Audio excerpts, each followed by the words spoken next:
really excited. Tagal namin inantay ito. Tagal namin pinagdasal ito. And the hunger, inuulit-ulit ko lang talaga yung hunger namin to prove to anybody, to prove to anyone na kaya namin tamparan yung role na to. And walang iba nakaka-deserve ng role namin kundi kami lang. So we just really, hindi namin masyadong pinag-sarili sarili namin. Pero at the end of the day, it doesn't mean na magre-relax naman. It's more like, kailangan namin ibigay yung lahat namin. Yung mindset namin, it's always on the same page na kailangan namin. Ang excited kami, so you're out of 10, ang 100. Like, katagal namin hintay na magkaroon ng ganitong opportunity. Hindi the lead role naman sa isang napakaliit project. And ayun, really excited sa magiging outcome. Actually, every shooting day, like, looking forward kami sa everything namin. Because, the production, everyone, the cast, super na-enjoy namin yung company sa isa. Kaya parang grabe yung excitement na namin offer this season. Ayun nga, sa Book 120 was supporting role lang. I'm really thankful. Pero ngayon, na-lead role na ako. Yun nga, grateful ako sa great Lord for this blessing. Grateful to my boss, for giving me this opportunity. I can say that I'm really blessed for this, bigyan ako ng chance. And grabe lang din yung kaba na nararamdaman ko. Kaba na, not in a negative way, but kaba, like normal kaba na mag-lead ka na. Hindi siya reaction. Umiyak ako, tinawagan ko na ito. It's in my broadcast channel ko actually. Yung screenshot na umiyak ako kasi lahat ng... I actually wanted to pitch show this as in konting-konti lang. Because initially, when my contract expired, I was supposed to be with another agency and then eventually it didn't push through. So I was like, maybe I should just quit. Maybe I should just give up on this. And then someone blessing in disguise na nakausap ko ng boss ng Diva. May nag-refer sa amin sa Diva.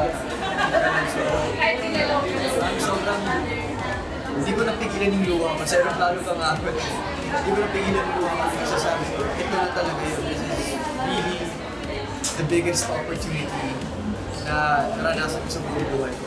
So, hindi ko dapat siya ilan ko. I should not take it for granted. Kaya, ginagaling ko talaga. Ako, ayun sinabi ko, like, before we start shooting naman, we had workshops. And mas nakilala ko siya doon. And I'm really comfortable na sa kanya. How was it working sa shoot? Easy lang. Like, actually, talaga, we're close na. Yung characters are excited na naman namin dito, cat and dog siya. So magkawin. So it's not that hard for us kasi we're close na. Comfortable na. Just really grasp the character, no?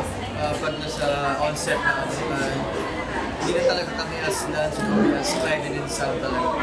Kasi there's time for Lance and all this stuff. There's time naman na mas dapat tutukan namin as Sam and Clyde. So just really, set na namin yung priorities namin, yung mindset namin. Isa lang. It's really important. It's really important to how to take care of a partner. And how to take care of someone who's very close to you, someone very special.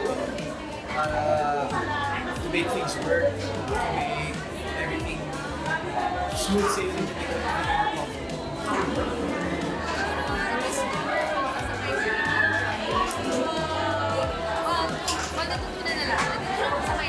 It's really important to sing support. Yeah, lalo na kailangan talaga yun. Kasi, ang tagal na bago ako nag-select, like ngayon na, like, I hope na. So, parang yung support ko, parang, kinukuha naman yung support sa sarili ko lang. But right now, it's important to sing support sa They can expect a very unorthodox relationship to begin with. Kasi nga, sa Philippines, di naman gano'n gusto ang fixed marriage. So, it's gonna tackle some problems, some issues, and paano nila ma-resolve, paano nila ma-handle it. So, I think they're gonna learn a lot from it kasi I think it's really different from all the 6 books. Because like I said, it's a very unorthodox relationship. We didn't start off as like each other the first time we met each other. You know? So it's very new, and at the same time, very unorthodox. Well, malalaman nyo kung paano nila, or how the characters make it work. Expect nila, like, mga readers, expect nila kung ano nabasa nila sa book. Katulad na sinabi ni Direk kanina, naging faithful kami sa bawat eksena sa libro. So, yung mga iconic lines, yung iconic scenes, mapapanood at makikita nyo talaga sa series. Hi everyone, I'm Aubrey Canal. Hey everyone, what's up? I'm Nanstar. And we're inviting you to stream Avenues of the Diamond soon on Vivo One.